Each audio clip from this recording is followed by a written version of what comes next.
8h-9h, le Grand Matin Sud Radio. Stéphanie Demuru.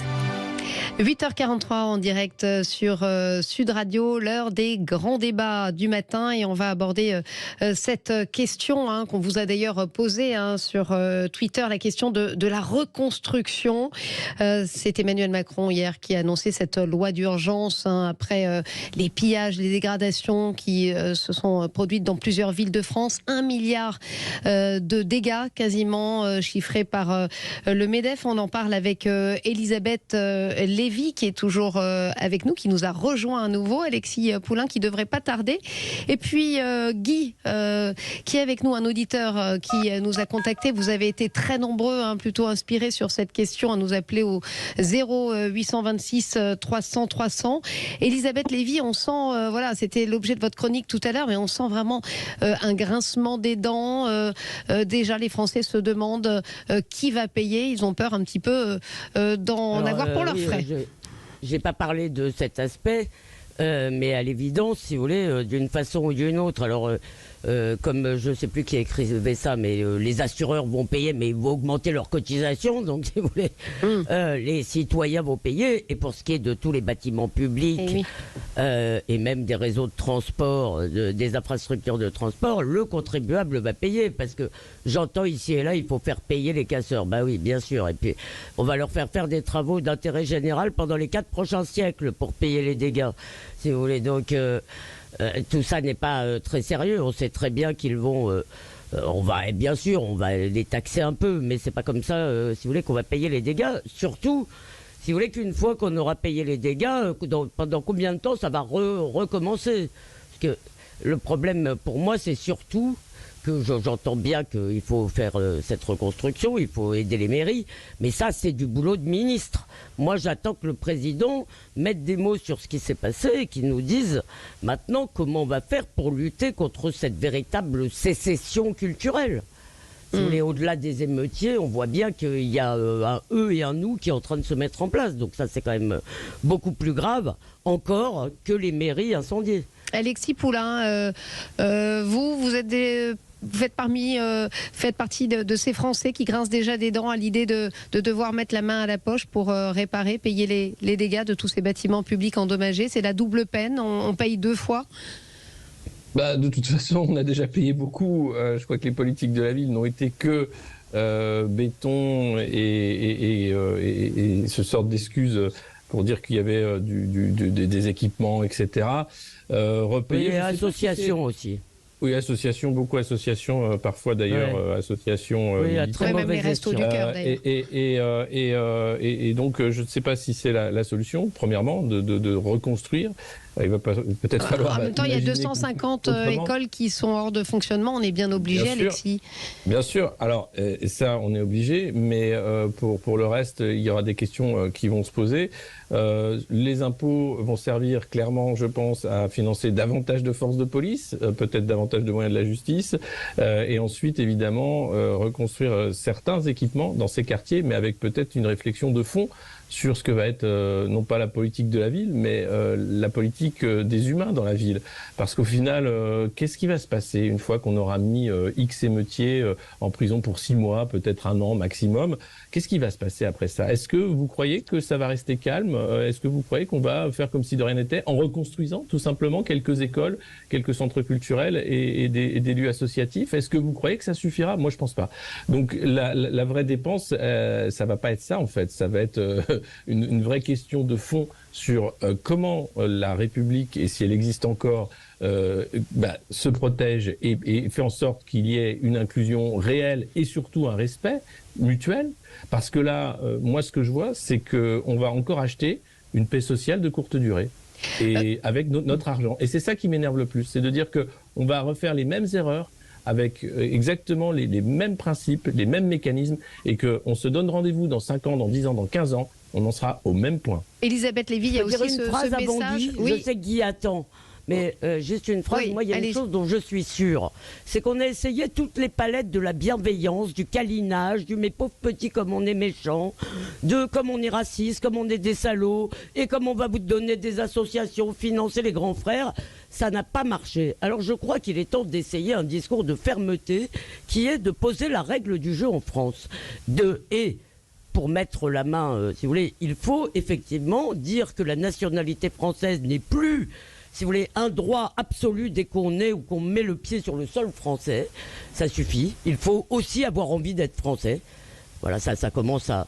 Il faut arrêter les flux parce qu'on n'arrive déjà pas, si vous voulez, à intégrer, à acculturer à la République tous ceux qui sont là, et il faut être clair sur les règles du jeu. Il y a Mais Elisabeth, vous savez aussi bien que moi que ces enfants sont français, il n'y a pas de retour possible et on ne réglera pas le problème des banlieues avec l'immigration. Mais si vous mettez des mesures en disant... Non mais bien sûr, si vous voulez, mais si vous mettez des mesures maintenant, d'accord, en disant d'abord, si vous voulez, si vous changez de discours, évidemment vous n'allez pas le faire rétroactivement, mais si vous changez de discours, que vous dites maintenant la France ça se mérite, que vous dites les allocations, c'est pas un droit absolu en tout, je veux dire, ça doit avoir des contreparties. Et ça vaut pour tout le monde, hein, ça vaut pour absolument tout. Non, ça en fait partie.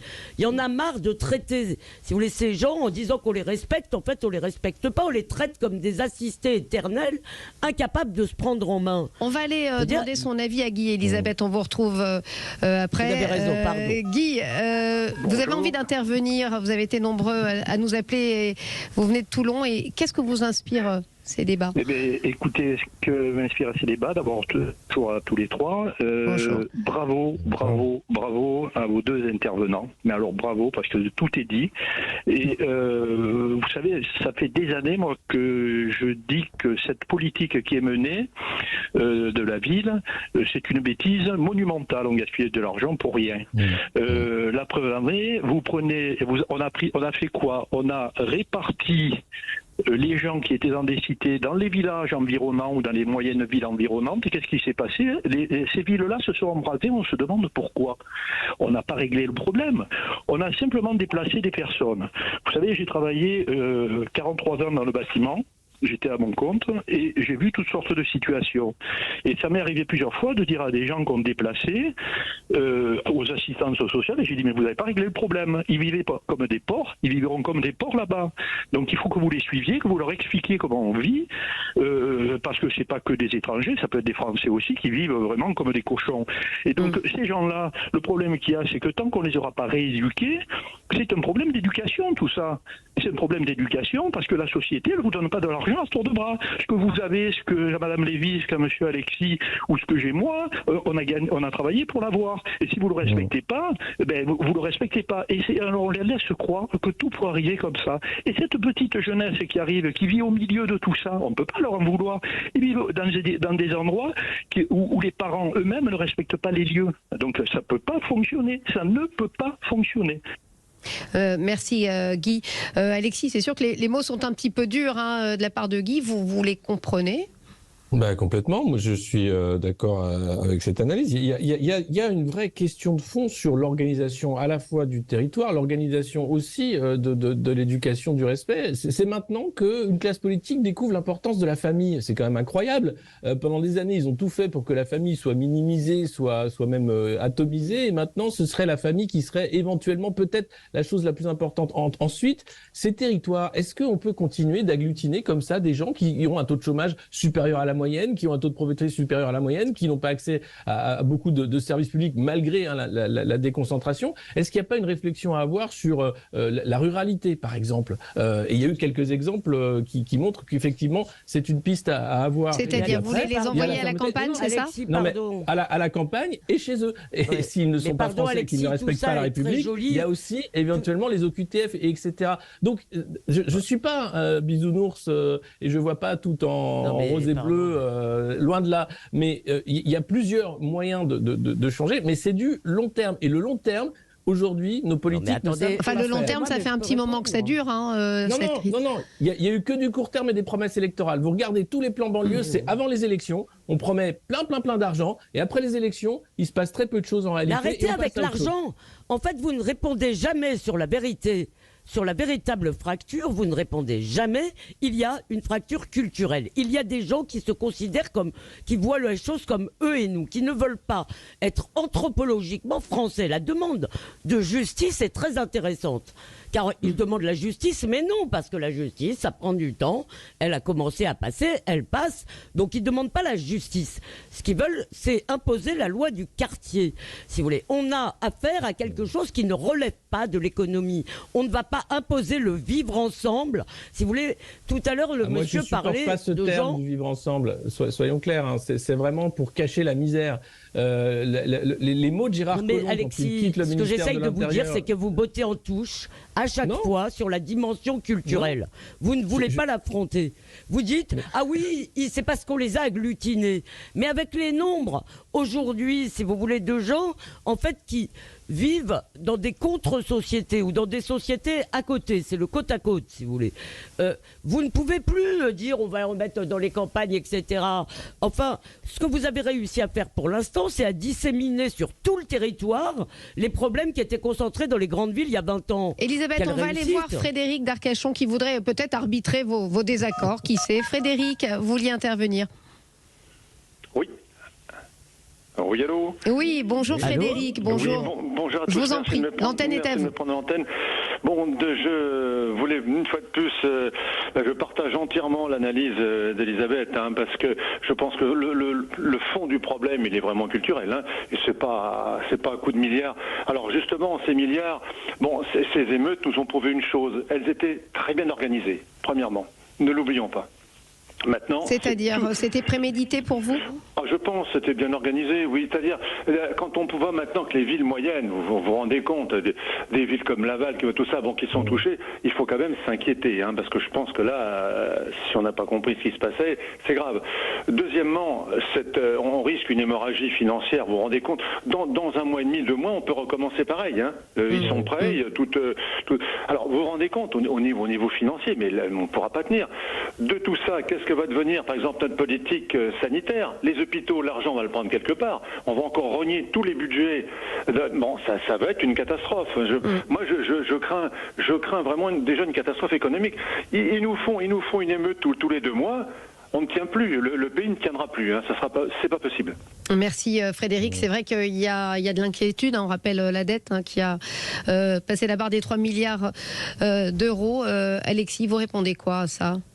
Mais oui, c'est ce que je disais, c'est-à-dire que la réflexion de fond, c'est pas dire on va encore cramer je sais pas combien de millions, de milliards d'argent public pour refaire les mêmes erreurs. C'est pas une réponse à la hauteur et c'est pas la réponse. Ça veut dire que ça va recommencer, comme le dit Frédéric, dans 2 mois. Mais regardez, mais attendez, c'est pas ça qui est en jeu là. Là, il faut être honnête. Il n'a pas dit qu'on allait repeindre les cages d'escalier, il a dit qu'on allait reconstruire les commerces brûlés et qui sont d'ailleurs pas tous dans les quartiers, je vous rappelle. Et les écoles et les bâtiments publics. Et les bâtiments, etc., qui sont aussi beaucoup dans des villes moyennes, pas forcément dans les quartiers en question, si vous voulez. Donc tout ça, effectivement, ça doit être fait. Simplement, c'est peut-être pas du niveau de ce qu'on attend. Mais il n'a pas dit quand même, il n'a pas relancé le plan Borloo, Alexis. Merci à tous les deux, merci à nos auditeurs d'avoir été nombreux à nous appeler au standard avec Aude, sous l'œil vigilant et sélectif de Aude. Merci à vous tous en direct sur Sud Radio. Et tout de suite, c'est la météo suivie du journal. Sud Radio. Sud Radio.